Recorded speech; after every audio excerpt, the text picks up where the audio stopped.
Hello guys, good morning, good afternoon or good evening. A gente vai dar continuidade ao caderno 1, na verdade o último capítulo. A gente vai falar do present simple e o present continuous.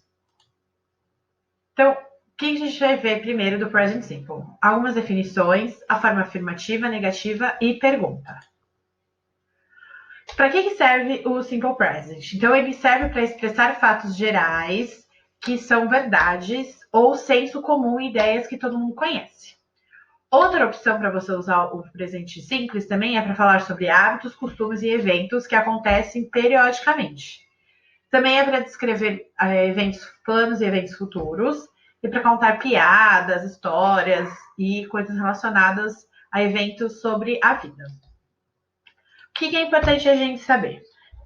Que no presente simples, tirando o verbo to be, que eu vou deixar depois aqui um link para vocês também verem, lembrarem um pouco do verbo to be, é que os demais verbos no inglês, ele só conjuga o verbo, então quer dizer, só vai ter alguma modificação na escrita na terceira pessoa do singular, que é o he, she ou it. Então, na maioria dos verbos, tirando o verbo to be, é só você colocar o S no final do verbo. Então, play fica plays, dance fica dances e assim por diante.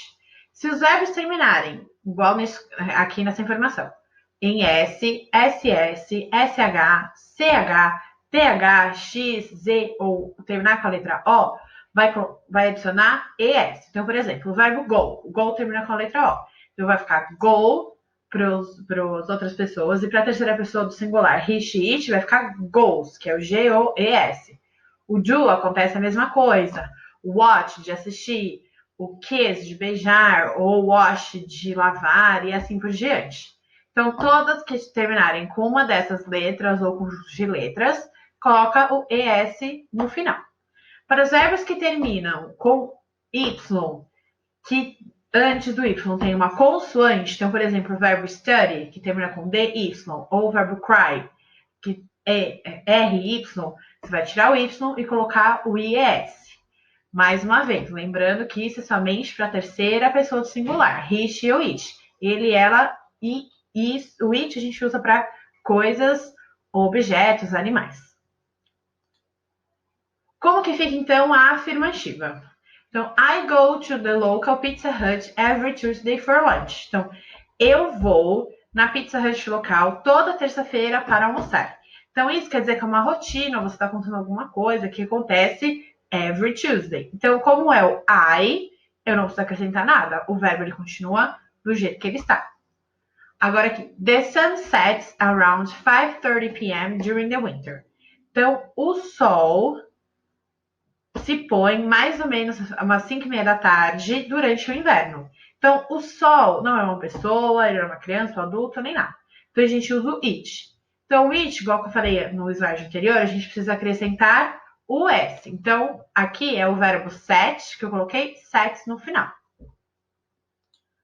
Como que faz a negativa no presente, tirando o verbo to be, que ele é independente, ele não precisa de ajuda de ninguém. Os demais verbos no inglês, ele precisa de um auxiliar para você entender que é uma negativa. Então, se eu for usar o sujeito da frase com I, you, we e o they, eu vou colocar o don't antes do verbo.